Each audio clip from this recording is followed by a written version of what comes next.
Hi, I'm Carl Azus, kicking off something special for you today on CNN 10. Why? Because Fridays are awesome. And this Friday's show is centered on one big topic, because in the business world, there are fewer big topics than Amazon. In 1995, it had begun as a retail website that sold books and not much else. From there, well, it's grown a bit. Amazon sells most of the stuff you can buy at a mall and a grocery store and many other types of stores too. It offers online content, cloud computing, and it not only still sells books, it helps people publish them. Last year, Amazon became the second company behind Apple whose total market value exceeded $1 trillion. Amazon did that in 24 years, a relatively short amount of time to get that valuable. Its founder, Jeff Bezos, is one of the two richest people on the planet. He and Microsoft co-founder Bill Gates are each worth more than $100 billion. But Amazon has seen its share of bumps in the road. The company's been criticized in the past for what it pays its employees. 2 years ago, for instance, half of its employees earn less than $28,000. That was roughly $20,000 less than the average wage in America. And thousands of retail stores have shut down in recent years, with tens of thousands of retail jobs lost because Americans have been spending less time shopping in stores and more time shopping on sites like Amazon. Also, privacy advocates have raised concerns about Amazon's Echo and the other smart speakers like it, because they're always listening. Who else could have access to your conversations besides Alexa? Amazon is massive. It has more than 650,000 employees around the world. It's complicated, like some of the challenges it's faced and created. It's also changing the way the world buys goods.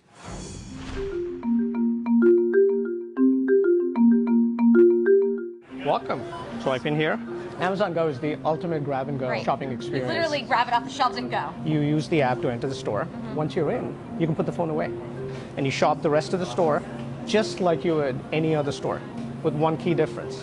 When you're done, you could just walk out. Nothing is simple about the technology behind this cashierless store.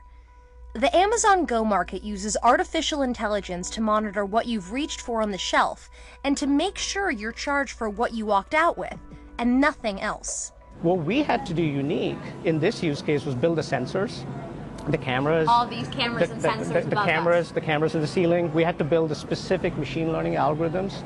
The problem that we have to solve in Amazon Go is who took what. When I take this item off the shelf, it's in my virtual cart. When I put it back, the item goes back. It's an easy problem to solve when you have a single person in the store, but when there's multiple people, a lot of products, if you look around, look very similar to each other. Right. So that's where the challenge comes in. The Amazon Go store is by no means the only place where Amazon uses AI. We've got hundreds of teams working on artificial intelligence programs across Amazon. Artificial intelligence, like machine learning, powers the simplicity that we always want to offer to our customers. Whether it's fulfilling orders or delivering packages, those teams are working constantly to improve the customer's experience. Inside Amazon's warehouses, AI is hard at work. These are Amazon Robotics drive units. Once a customer actually purchases an item, either on their mobile app or on their computer or laptop, the system identifies the pod where the item is actually located in a field, and the bot maps out the most efficient way through using machine learning to get that pod, which has that item that customer purchased, to the associate. So there's some people out there that will hear robots, machine learning, AI, and think jobs, they're going to be gone. What we've actually determined when we've actually deployed our solutions in our fulfillment networks is that we actually are relying a lot more on our associates. We've increased their efficiency, and it really gives them the ability to work on different tasks. And we've actually grown our associate employments across the globe to date. Alexa, order dog biscuits. And of course, 1 moment. the AI tool you're most familiar with Here's what I found. is always learning new tricks. Achieving what Alexa is right now is a super hard challenge. Going from that to the future, I would like Alexa to respond to your mood, your sentiment, your feelings as expressed in your speech. The one key advantage we have is we now have so much more data. So is it a big challenge? Yes. Are we up to that challenge? Heck yes.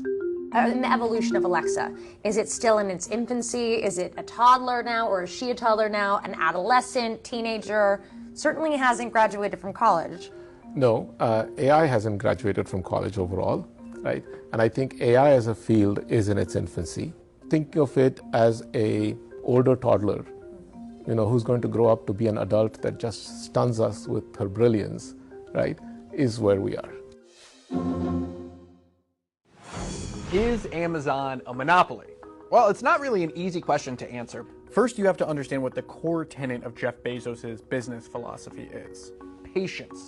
Go back to the original letter that Jeff Bezos wrote investors in 1997. He wrote that investors to Amazon shouldn't expect Amazon to operate like most companies, because Amazon wouldn't judge itself by short-term profits, the thing that almost every other company cares about, only the long term.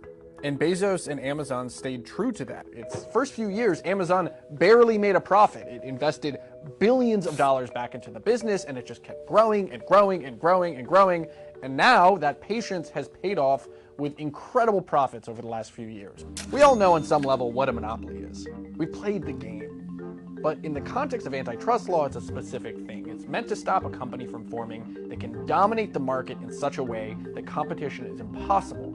Those who do not think Amazon is a monopoly say that because Amazon is offering its customers lower prices, it can't possibly be an antitrust case. Those low prices are a benefit to consumer welfare, and it would be impossible to regulate exactly how low is too low for prices. The lodestar of antitrust enforcement is, how are consumers affected? Do consumers pay more? Do they have less choice? Then it's time for the antitrust cops to get on the beat. This is David Balto. He worked on antitrust cases for the Justice Department and the FTC for years and is skeptical about Amazon being a monopoly. When consumers are paying less and have a greater amount of choice, which seems to be the simple message from Amazon's business model, there's not a reason for intense antitrust scrutiny. But some say that business model is a direct threat to customers. This is Lena Khan. She's a lawyer who has really helped shape the debate around Amazon and antitrust law. To people like her, Amazon's willingness to sustain massive losses isn't just a savvy business move. It's an example of predatory pricing.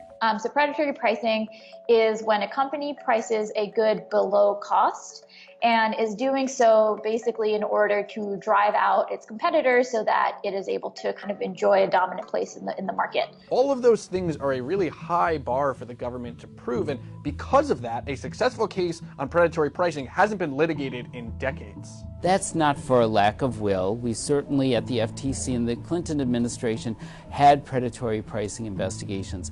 But at the end of the day, you have to convince yourself that consumers would be better off if you stop these practices. And that's like looking for a unicorn. But to those who do think Amazon right now is acting as a monopoly, the government's view of predatory pricing is outdated. The reality is with tech companies, you have a marketplace where that is winner take all. So if you're a Facebook or an Amazon or a Google, your main goal is to try and acquire as many users as possible at the very earliest stages, because once you have a lot of users, it's going to be much more difficult for rivals to divert users away from you. And so in that scenario, predatory pricing actually becomes very rational. It's important to note that the question of predatory pricing is really only one of the questions surrounding Amazon. There are also concerns about just how large Amazon has become as a business. So in addition to being an online retailer, it also is a huge content producer, is a book publisher, it has a huge cloud computing service. The fact that Amazon is involved in all these different lines of business positions it to use its dominance in the online space in order to benefit its other lines of businesses. And I think that's something that's really problematic. What we want from a consumer's perspective is for those people who provide services for us to use the bargaining leverage of having all those customers to lower costs as much as possible. And that's fundamentally what Amazon has done. So whether Amazon has an unfair advantage over its competitors, whether it's a monopoly, all those things are an open debate. But what is not a debate is right now, Amazon is winning.